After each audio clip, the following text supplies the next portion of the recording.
Good evening, everyone. This is John Scarborough. Just moved the cows over here in this little paddock. Got a couple calves. Look like they're not quite wanting to do right. May have to go push them in just a second, so this may end up being a little short video, and it may not. We got all the cows in here. We're going to come in here early in the morning. We're going to get them caught up in that little catch pen right there. Those are temporary catch pens. Get them caught up in there and move them back to the main farm. We moved them over here for about 2 weeks. That's been helping a lot with the grass regrowth. We've got several videos talking about that. Y'all can go back and check out some of that if y'all haven't seen the drought videos.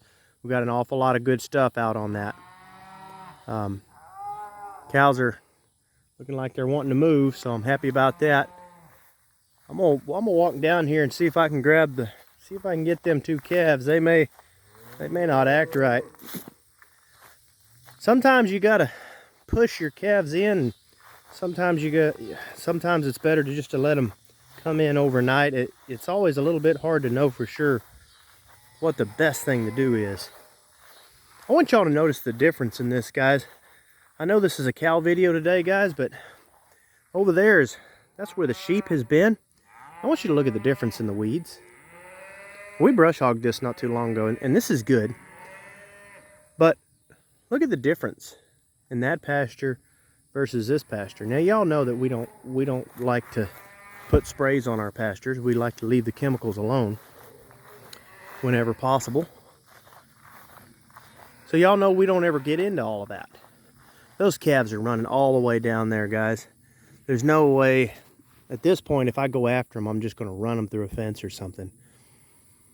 A lot of times when calves get like that, people go to freaking out, and really it's just better just to calm down a little bit. And you know, I really like just leaving the gate open overnight.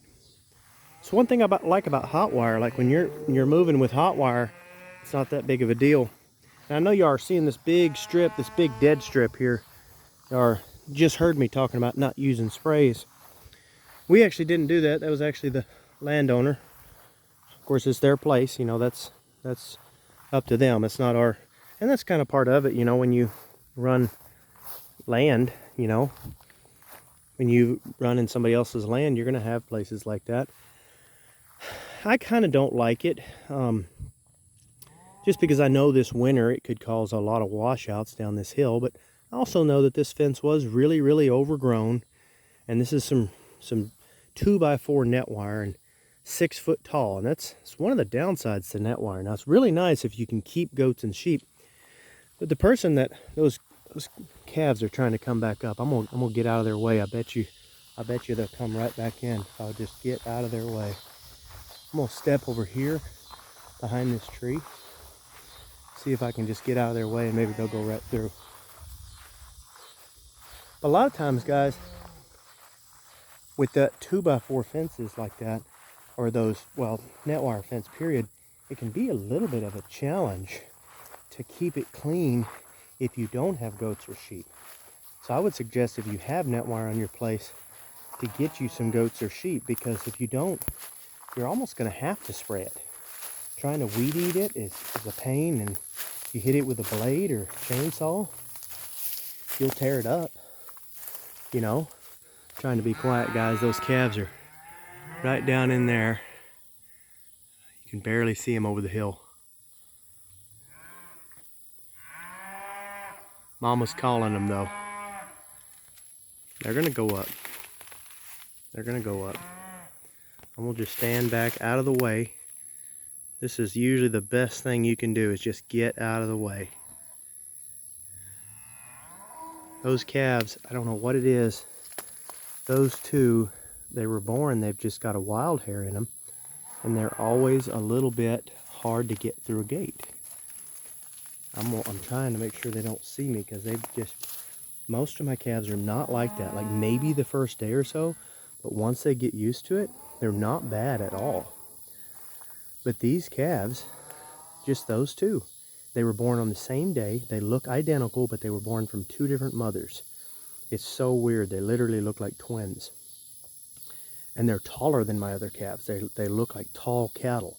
So So I don't even know. I'm like, did another bull break in my pasture or what? I mean, it's kind of crazy, guys. But anyway, I hope y'all can hear me. I'm kind of whispering a little bit. I want to make sure those calves get in there. But yeah, it's the weirdest thing. It's like they just didn't want, they're just a little bit wonky. They're a little bit weird. I mean, even like this one farther up, I mean, I don't like really even what she looks like.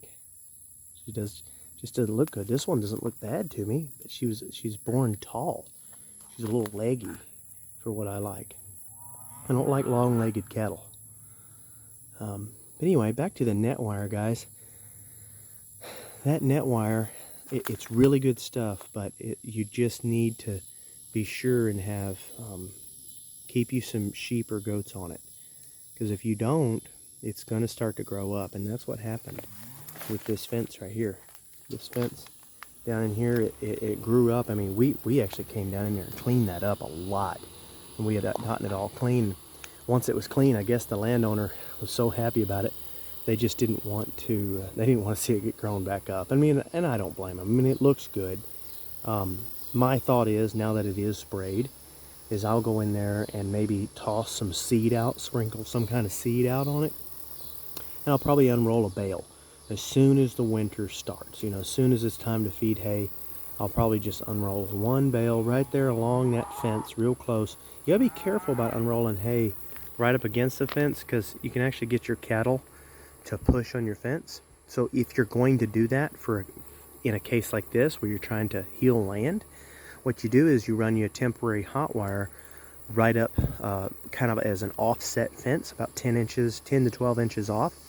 And that way the cattle can still get right up there and eat, and they'll get all that trampling close to it, and you'll get the hay right there at the fence. But anytime they start to touch or bump against it, they're going to feel that hot wire and they're going to move, and they'll stay off of it. And if you don't put something there, they will push that fence. They'll push it right on over. I've even seen bulls, you know, I had unrolled a bale, and it went down the hill, and it went down the wrong way and ended up running right into a fence. And I didn't have a tractor with me, and I actually went down there and tried to get it off myself, and I was by myself, you know, and I could never get it off. And anyway, as a result, the next day I came out there, and I knew what happened. I came out there the next day, and trying to this viewing in, guys, it's a little bit different on this camera, but anyway, as a result, they had pushed right into that. They didn't excuse me, I can't talk this evening. They never tore the fence down, but they had really pushed on it really bad, and T-post was all bent over, and it's like, it was right up against the wood line, but it's like, man, if that would have been up against the road or something, you know, you could have gotten a bunch of cows out. So you gotta watch that. You'd tear up your stuff. But that little offset fence, that works really good, and that's probably what I'll do here to clean this up. Anyway, guys, we got those calves in. I've seen an awful lot of folks, they'll be just a little bit impatient in a situation like that, and they'll blow the whole situation up themselves with the calves. You know, the calves won't go in there and won't do what they want them to do, and they'll go after them or something. And you know, every now and then going after them is necessary. You know, sometimes you have to force them to do what you want, you know, but that's usually fairly rare. And so, like in this case with these calves, these are some crazy calves that I've got. Oh wow, look guys, I didn't even notice they've actually sprayed all of this fence too. So man, they killed all kinds of grass. You kind of hate seeing that in a drought like this, but it's not my land, so it is going to be nice to have all this brush off of here. So I am glad for that. Sure can't complain right now. Glad to have all this grass. But yeah, so those calves, every now and then you'll get a calf like that, and the best thing you can do is cull it as soon as possible. You know, because for me, it just throws my whole herd off. It's always throwing a monkey wrench in there. Sometimes it'll mess my whole plan up, you know, like my plan tomorrow, early in the morning, was to move these cows. Well, if I would have had to leave that gate open, most likely everything would have stayed in here. But there's a chance that those calves would have stayed over there, or the mamas, a mama or two would have gone back across. And man, all of a sudden I would have just, my whole plan would have been wrecked. Because, you know, Savannah's going back to work now, and she's been going to work all the time, but she works at the school, so during the summer she doesn't go to work. Well, so she's back in. Today was her first day, and so it's like it's really tight, hard to get stuff done by yourself, you know. So it's like tomorrow we're actually going to get a couple hours early in the morning. We're going to be able to do that, but that's going to be about it. After that, she can't really, you know, help me with that. So we want to make sure we get them moved, and that, you know, that would have completely thrown a monkey wrench in it if those calves would have stayed over there. So but that's something you really want to watch out for. You really want to think about, pay attention. If calves start to get like that, you know, back off, you know, try to let them do it for themselves. But the other thing is if those calves don't get their head right, if they don't straighten out and learn to calm down a little bit, you know, all calves got a little jump in them, but that's not what I'm talking about. I'm talking about they're just straight up crazy, you know. You need to do something with them. You may even have to sell the mama and the calf together, you know. I've actually had them where I've butchered them myself as a yearling. So I would, they would get to be about a yearling. They were already, you know, they were already weaned from the mama and everything. And I would, you know, they were crazy. I couldn't sell them by themselves and make any profit of any kind. And so I just ended up butchering, you know, using that for meat in our own freezer. And that worked out really good. We're actually still eating on that yearling right now. And it was a little bit smaller than I would like to butcher, but it costed me nothing. It was $0, and we've got good meat in the freezer. So sometimes that's what you have to do. Sometimes you sell it, whatever the case may be. You need to call it if it doesn't straighten out, and that's how you keep a good herd. Right now we're actually downsized a pretty good bit, guys. This is our entire herd right now. We have downsized a lot in order to get through this drought, and that is a big reason why we're doing so well with all the grass. And now we're actually thinking about going and buying some more cattle. Now that the cow prices are down, they've dropped way down, and we're actually thinking about going and buying some now because we've got the grass. We've got the hay. We went ahead and did all of that. If y'all haven't seen those videos, go back and watch all that stuff, you know, how we got through all that. And so we got through all of that, and now we're doing pretty good. So we are considering buying a few more head to buy back, but you got to be real careful, because sometimes you can get tempted and you can do something stupid.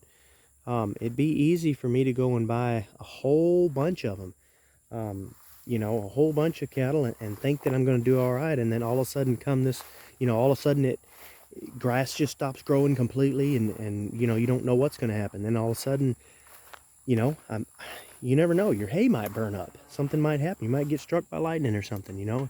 And so you always want to, you don't want to get too crazy. Like sometimes you plan ahead and you can do stuff, but don't put all your eggs in one basket. Don't get greedy, you know. Invest where you have enough, you know, and you're making it, and you're moving forward just a little bit, you know, but don't get greedy with it. And that's the big thing, is people, a lot of times they'll either get greedy or they think that they're losing by slowing down a little bit. Okay, so those are the two biggest problems I see in the business side of the cattle business. You know, the money making side is people will just, they're just, I don't know what it is. You know, they'll get a little greedy, or they will, you know, not think it through and hold on for too long. There's an awful lot of folks that are holding cows for too long, when they probably should have sold them a little bit sooner, but they should definitely be selling them now, and they're not. So, but anyway, guys, I'm gonna go ahead and sign off. It's a pretty evening. We got them all in. First daylight, as soon as this light out here, we're gonna be backing a trailer up in there, and we're gonna be loading all these girls up, moving them on back to the main farm back over there. So, all right, guys, don't forget to like and subscribe as always.